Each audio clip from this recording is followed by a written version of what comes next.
నమస్తే అండి. నమస్కారం అండి. సో ఇటీవల అంబాటి రాంబాబు ఇష్యూ మనకు తెలిసిందే. వాళ్ళ కూతురు గారు ఒక ప్రెస్ మీట్ పెట్టారు. సో పవన్ కళ్యాణ్ ఫ్యాన్స్ కూడా ఇబ్బంది పెట్టారు. ఆయన అండ తీసుకొనే కదా చాలా మంది ఇంటికి వచ్చి కొట్టిండ్రు.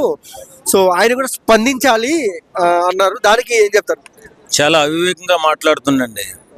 పవన్ కళ్యాణ్ గారికి ఈ ఇష్యూలో అసలు సంబంధమే లేదు. వాస్తవంగా జరిగిన ఇష్యూ వేరు. వాళ్ళు అగ్ని రాగేసుకుని మంట పెట్టుకుని వాళ్ళ పవన్ కళ్యాణ్ గారి గురించి మాట్లాడుతున్నారు. ఇది ఏదేమైనా కల్తీ నెయ్యి వ్యవహారం పక్కదో పట్టించడానికి జరుగుతున్నటువంటి అన్యాయంలా కనపడుతుంది తప్ప వేరేది కాదు. నిజంగా పవన్ కళ్యాణ్ గారు ఎందుకు స్పందించాలండి? నిజం చెప్పండి. పవన్ కళ్యాణ్ గారు 10 సంవత్సరాలు పార్టీ పెట్టి తన సొంత డబ్బులతో ఒక నిజాయితీ పరుడుగా ఉంటూ ఆయన పార్టీని నడుపుకుంటూ ఉంటే ఆయన్ని రాజకీయాల నుంచి దూరంగా పంపించేయాలని ఇష్టానుసారంగా దుర్భాషలాడేటువంటి వ్యక్తులు ఎవరు? పేర్ని నాని కానీ అంబటి రాంబాబు కానీ. ఆ రోజు వారి భార్యలకు వారి పిల్లలకు తెలియదా? అదే పాపం ఆయన అనకండి ఏ రోజైనా చెప్పారా? ఈవేళ వచ్చి పవన్ కళ్యాణ్ గారు కాపాడండి, పవన్ కళ్యాణ్ గారు రక్షించండి అంటున్నారు. ఆయన్ని అంత విధంగా తక్కువ చేసి మాట్లాడుతూ దుర్భాషలాడుతూ ఉన్నప్పుడు అప్పుడు మీరు ఏమయ్యారు? నిజంగా ఈవేళ అంబటి రాంబాబు గారు అమ్మాయి అడుగుతున్నారు పవన్ కళ్యాణ్ గారు స్పందించాలి, పవన్ కళ్యాణ్ గారు దీన్ని ఆదుకోవాలని. మీరేం చేశారు? ఆయనకి మీరేం సహకారం చేశారు? ఆయన క్యారెక్టర్ని తక్కువ చేసి చూశారు. ఆయన పిల్లల్ని తల్లిని కూడా తిడితే కూడా కనీసం స్పందించినటువంటి మీరు ఈవేళ వచ్చి మాకు అన్యాయం జరిగింది పవన్ కళ్యాణ్ గారు. కానీ ఒకటి మాత్రం గుర్తుపెట్టుకోండి, పవన్ కళ్యాణ్ గారు మీరు అడిగిన దానికి ఖచ్చితంగా స్పందిస్తారు, ఖచ్చితంగా మీ కుటుంబాలకు అండగా ఉంటారు. కానీ ఎప్పటికైనా తెలుసుకోండి, పవన్ కళ్యాణ్ గారు అంటే ఏంటి? కాపు, మేము కాపే, ఆయన కాపే. ఈవేళ కాపు గుర్తు వచ్చిందమ్మా. వాస్తవం చెప్పండి. ఏ రోజైనా ఆయన నిన్న మాటలు మీ తండ్రి గారు అంటుంటే ఏ రోజైనా ఖండించారా? ఏ రోజైనా మీడియా ముందుకు వచ్చి మాట్లాడారా? లేదే. ఎందుకు? మీ రాజకీయ లబ్ధి కోసం, మీరు రాజకీయాల్లో ఎదగడం కోసం ఎంత నీచానికైనా దిగజారి పవన్ కళ్యాణ్ లాంటి దేవుళ్ళ లాంటి పవన్ కళ్యాణ్ గారిని ఇష్టానుసారంగా తిట్టినప్పుడు మీ నోరులు ఏమయ్యాయి? మీ వాయిస్ ఏమైంది? ఈవేళ మీకు కష్టం కలిగింది కాబట్టి ఈవేళ వచ్చి మాట్లాడతారా? నిజమే. అదే ఎవరు చేసినా మానే హ్యాండ్లింగ్ తప్పే. ఎవరు కూడా అలా చేసి ఉండకూడదు. అలాగే మీ తండ్రి గారు కూడా అలా మాట్లాడి ఉండకూడదు. అది కూడా మీ తండ్రి గారు చెప్పండి. ఖచ్చితంగా పవన్ కళ్యాణ్ గారు మీకు అండగా నిలబడతారు. సో సార్, ఇంకొక విషయానికి వస్తే, అంటే ఏ మాట ఎక్కడ చూసినా పవన్ కళ్యాణే ఆయన మీద పడాలి, ఆయన అనాలి, ఆయన తీసుకురావాలి. సో ఎందుకు ఇట్లా పవన్ కళ్యాణ్ ఆయన మీదనే పడుతున్నారు? ఏదైనా మాటని మా సోషల్ మీడియాలో పాపులారిటీ పొందాలంటే పవన్ కళ్యాణ్ మాట అనాలి. ఎవరైనా కష్టాల్లో ఉన్నప్పుడు పవన్ కళ్యాణ్ గారు రక్షించండి అంటే ఆయనే దేవుళ్ళ కనపడతాడు. పవన్ కళ్యాణ్ గారు అన్ని విధాలుగా అన్ని రకాలుగా రాష్ట్రంలో అభివృద్ధి సాధించుకుంటూ ముందుకు వెళ్తున్నారు. ఈ క్రమంలో కష్టం వచ్చినా నష్టం వచ్చినా ఏదో ఇప్పుడు పాత ఒక సామెత ఉంది, పళ్ళున్న చెట్లకే కదా రాళ్ళు అని. అలాగా పవన్ కళ్యాణ్ గారికే జై కొడుతున్నారు, పవన్ కళ్యాణ్ గారినే తిడుతున్నారు. ఏదేమైనా ఒక సంస్కారం అంటూ మనకు ఉంటుంది కదా.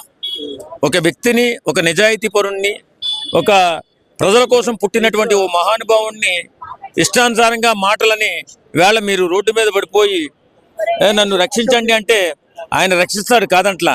కానీ జనం మాత్రం మీ మీద కక్ష కడతారు. ఏదేమైనా ఖచ్చితంగా ఇప్పటికైనా మానవత్వంతో మాట్లాడండి. ఒకరిని ఇబ్బంది పెట్టే మాటలు మాట్లాడకండి. భగవంతుడు మీకు అండగా ఉంటాడు. భగవంతుడు అంటే మా పవన్ కళ్యాణ్ గారు. సార్, అంటే అంబాటి రాంబాబు వాళ్ళ కూతురు గారు మాట్లాడింది రైటా రాంగా? రాంగానండి. కష్టం వచ్చినప్పుడు ముందుకు రావడం కాదు. ఎవరినైనా ఏదైనా అనకూడని మాట మీ తండ్రి గారు అన్నప్పుడు ముందుకు రావాలి. ఈవేళ వచ్చి మీరు అడుగుతున్నారు, ఆడబిడ్డగా మేము స్వీకరిస్తాం. కానీ ఇప్పుడు ఇక మీదైనా మించిపోయింది లేదు. ఖచ్చితంగా ఎప్పుడైనా మీ తండ్రి గారు మాట్లాడినప్పుడు కానీ అలాగే పేరు నాన్నగారు వచ్చి మాట్లాడేది కరెక్ట్ కాదని చెప్పి మీరు మీడియా ముఖంగా తెలియచేయండి. ఖచ్చితంగా పవన్ కళ్యాణ్ గారు మీకు మంచి చేసే తీరుతారు. సార్, ఏంటి అంటే ప్రజాస్వామ్యంలో ప్రజలు ఎన్నుకున్న నాయకులు ప్రజలకు సేవ చేయాలి, కానీ వీళ్ళు ఇట్లా కొట్టేసుకొని ప్రజల డబ్బులంతా వేస్ట్ చేసి ఈ లా అండ్ ఆర్డర్ ప్రాబ్లము వీటిలో ఇట్లా సస్తే 16 ఏళ్ళ పిల్లలు 22 ఏళ్ళ పిల్లలు ఎలా ఉంటారు? సో వాళ్ళ బిహేవియర్ ఎలా మారుతుంది? దీనికి ఏం చెప్తారు?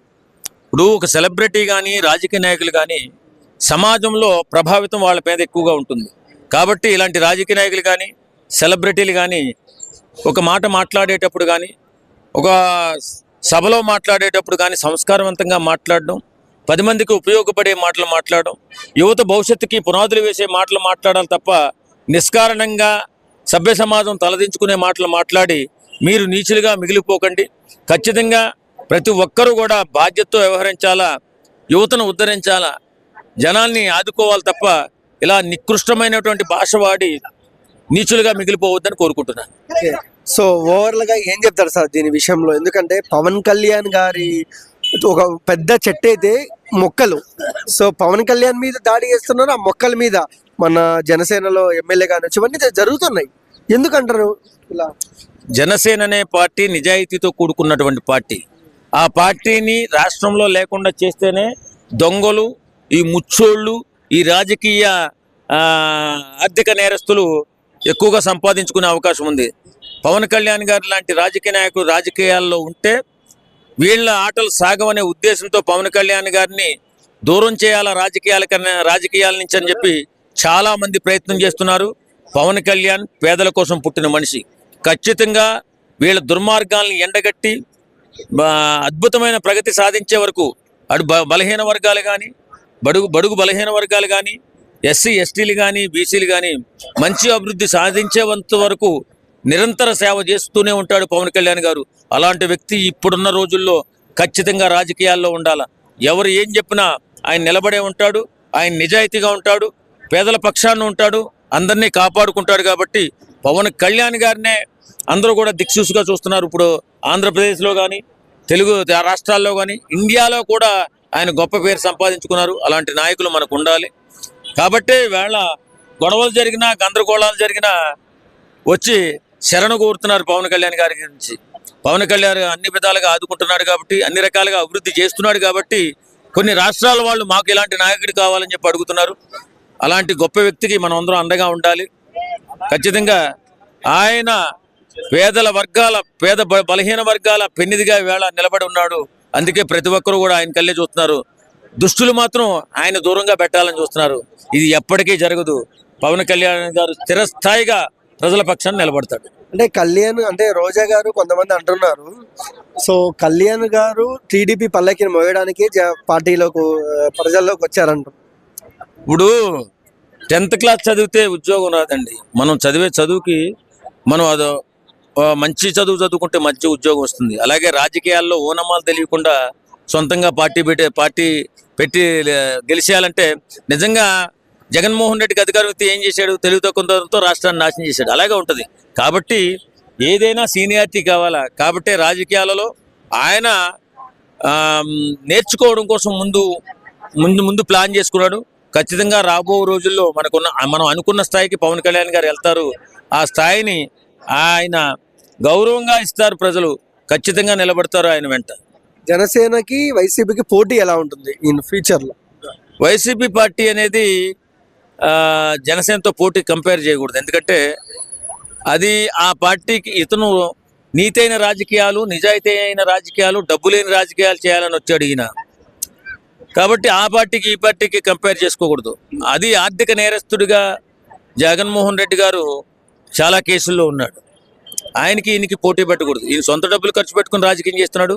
ఆయన ఆర్థిక నేరస్తుడిగా ఎన్నో కేసుల్లో ఉండి 1,00,000 కోట్లు దోపిడీ చేశాడని చెప్పి అందరూ అంటుంటారు. అది ఎంతవరకు వస్తుందో మనకు తెలియదు. కానీ ఏదేమైనా ఈయనకి పోటీ పెట్టకూడదు. ఈయన ప్రజలను ఉద్ధరించడానికి వచ్చినటువంటి వ్యక్తి. బంగారం లాంటి జీవితాన్ని పణంగా పెట్టి వచ్చి ప్రజాసేవ చేయాలని చెప్పి ఇన్ని కష్టాలు పడుతున్న వ్యక్తి. ఆయనకి ఏం పోటీ అండి? ఆయన నిజంగా చిరస్థాయిగా ప్రజలు నమ్మితే పవన్ కళ్యాణ్తో ఇంకెవరు వేరే వాళ్ళు పోటీ ఉండరు.